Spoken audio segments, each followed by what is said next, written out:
And we're willing to say, we will play Marcus of Queensberry rules here. We will be fair. We will have the dual-style rules. And we'll make sure that everyone has that equal opportunity, because we know, and I know personally, Sarah is going to absolutely ace it.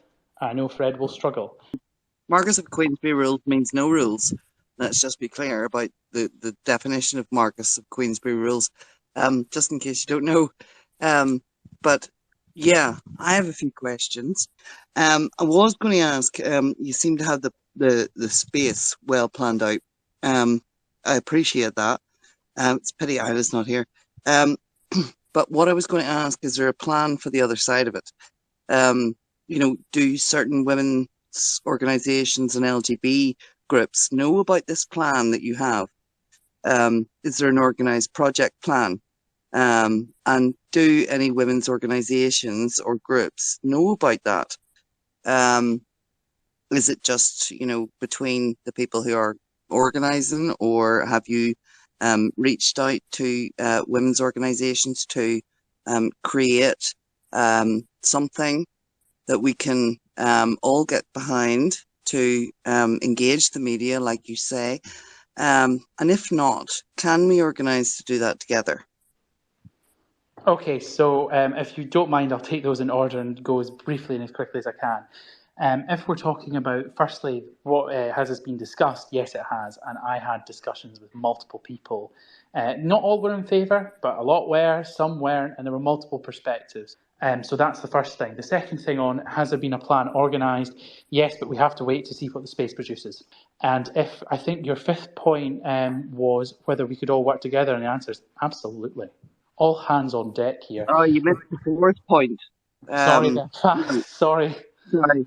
If there are women's groups that know about this, why isn't this being distributed? So we have to wait and see what the debate produces. You have a plan. Well, the plan has to be reactive. You can't just. I mean, put it this way: I can plan for what Fred says now, but I don't know what Fred has actually said. So of course, I get that. But you obviously have a plan for things that you project that he may say.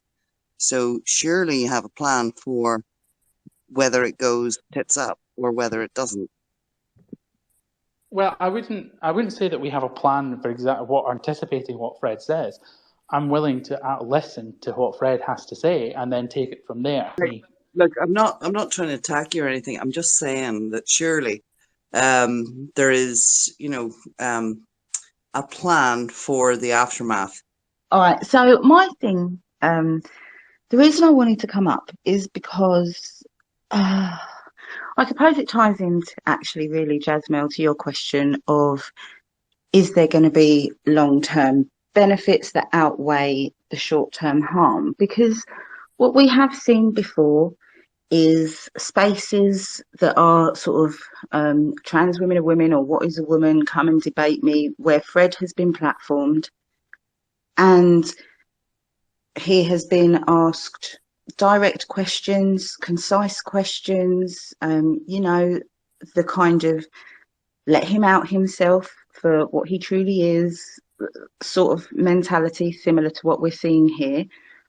And every single time that this has happened, he will dodge questions, he will deflect, he will go into long-winded spiels about how he's this well-hung lesbian that produces sperm and other offensive things. And you actually don't make any progress with him. He doesn't engage honestly, and he doesn't answer the questions that are put to him. Now, whether he turns up or not to this thing is a separate matter. But if he does, why does anybody think that he is going to behave any differently than he has in the past? Thank you so much. And I think what we've learned here partially is the presumption here and hope is that, number one, he apparently is the anointed representative of the powers that be amongst the pro-trans community. And so that's the option. And number two, he's the only one willing to actually debate, apparently.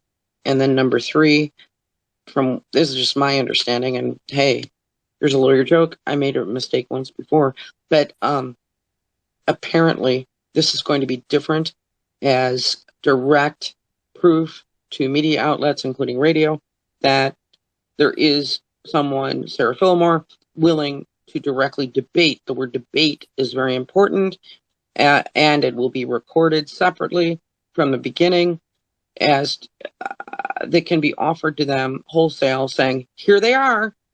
Thank you so much, Isla, for coming in and for waiting so long. What do you think? Okay. I feel pretty emotional about it. I'm not going to lie. Firstly, I think that since you're talking about the space that I'm running, I think that you should have invited me to this space to be able to talk about it. And I think that would have been, the right thing to do. I think that Robbie has obviously covered a lot of the different issues regarding. Wait. Let me just interrupt you real quick. This space has been going for 7 or 8 hours, and so it actually started as a private conversation, invite only. So you have changed the title now. So if you let me finish, I did that when Robbie came in. I did that when Robbie came in. Yeah. So this wasn't planned. Jasmel, if you would let me speak without interrupting me, when you changed the title to Should We Platform Trolls and you started speaking about this, I think it would have been a professional or courteous thing to invite me in, since you're talking about the space that I'm running. So if you would let me speak. That's my fault. Okay. Isla, that's just saying that's my fault that happened because I came back and asked a question. Okay, that's okay, cool. So yeah, hold on a second, Isla. Hold on. Can I speak without being interrupted? No, you can't. I know you have a problem with that, but you're accusing me weirdly. Hold on a second. I'm having a calm, civil conversation amongst people who've known each other for sometimes years. And so I didn't invite Sarah Fillmore either. I'm not having a formal debate. I didn't know if this conversation was going to go for 3 minutes or 30. We've been going for 8 hours or 7 hours about numerous topics, and platform trolls was my question, not Isla Max Space tonight, and I didn't know you were headlining it. And no, this isn't about you. I'm glad Robbie came in. I didn't expect him to. He changed the entire conversation. And I don't know, he's your partner. Maybe if he needed you or thought you should be here, it was up to him. I don't work for you. I barely know you. Jasmel, can I just say I'm actually quite offended by that, because I did actually message Isla. That has really upset me to tell me How? Well, you're speculating about my private relationship with Isla. And just to be quite clear and put it on the record. Wait, I didn't say. No, you did. You said that it's my responsibility and I should have messaged her. And you have no idea about whether I messaged her or did not. If you thought she should be here, it would have made. I didn't think of her for a moment. I thought you just popped in. You're no different than Belfast or Google to me. Way too. Right? So I came in at the point where there was some discussion about the issue of we are a we, and there was some greater plan. And I'm happy for anyone to want to explain that to me if I've sort of misheard some of that, and about what is your plan and what are the long-term benefits and all the rest of it. And I just want to explain to you some of the way that how I've received that information and how it makes me feel, because I know a lot of you. I've been here for many years, 6 years. And I've been going through quite a lot in the last few months, as a lot of you will know. And not one of you have messaged me about anything that's been going on. And I'm still working 12 hours a day in this movement, right? And I'm trying to do what I think is best to make my contribution to the movement, right? So when people say that we are a we, sometimes it makes me think, well, look, I don't know what you're doing. And I'm not really a we, I'm just a me. I've been subject to one of the most disgusting pylons, and I'm frankly very disappointed in some of the way that people have come for me, because none of them also have messaged me to have a conversation about what the plan was or what the issue was. And some people have run the fucking Jesus out of it and shut me down in ways that I never ever expected. And in the long term, I'm still working fucking 12-hour days, helping parents to sort out their schools and their complaints and all the rest of it. And it's starting to feel like A lot of people are sitting, getting pressure sores, from sitting around. I don't know what you're doing. You don't know what I'm doing. But everyone's welcome to have their opinion, and that's okay. Because if you don't want to come, like, I'm not your parent, neither is Robbie. You can fucking don't come. It's not. We're actually not this big fucking one collaborative movement, right? I'm just genuinely trying to do my best, working fucking hard. I'm not trying to be a bad person. And if anyone wants to take it up with me, just fucking DM me. I will speak to you privately. I will explain it all to you. But don't fucking talk about me behind my back. I'm trying to set up a big autistic project to tackle all the charities. I'm trying to do the fucking school stuff. How much more do you want me to do? I'm just trying to do my best, for fuck's sake. Please carry on, Isla. Please carry on, Isla. I just want to say it's fine for, I welcome people's criticism. Honestly, it's fine. It's just that it's been quite a big pile-on. It's got quite heavy. I didn't want to engage in it to make it worse, which is why I haven't responded, because I think, I could have made it even worse by just, but, I'm happy, and I have genuinely listened to people's feedback, and I do take it advisedly, and I'm not discounting it. So that's, I absolutely take it on board. There's no, I'm not, I don't think I'm 100% correct on this in any shape or form. I don't insult people purposefully, and I didn't mean to. So I'm glad it was a mishearing. Yeah, it was mishearing. Sorry, Jasmel. Yeah, no problem. I thought you said you must have messaged, and I was like, oh, that's a bit out of line, but no. No. I was saying, you came in to kind of answer our questions, which is very valuable, and we appreciate it. But I never felt I should be inviting Sarah Fillmore to help you any more than Isla. Like, it never even occurred to me. And if you felt it necessary, I would have felt that's your problem. Like, you invite them if you want them. Hey, Nay, how you doing? What do you think?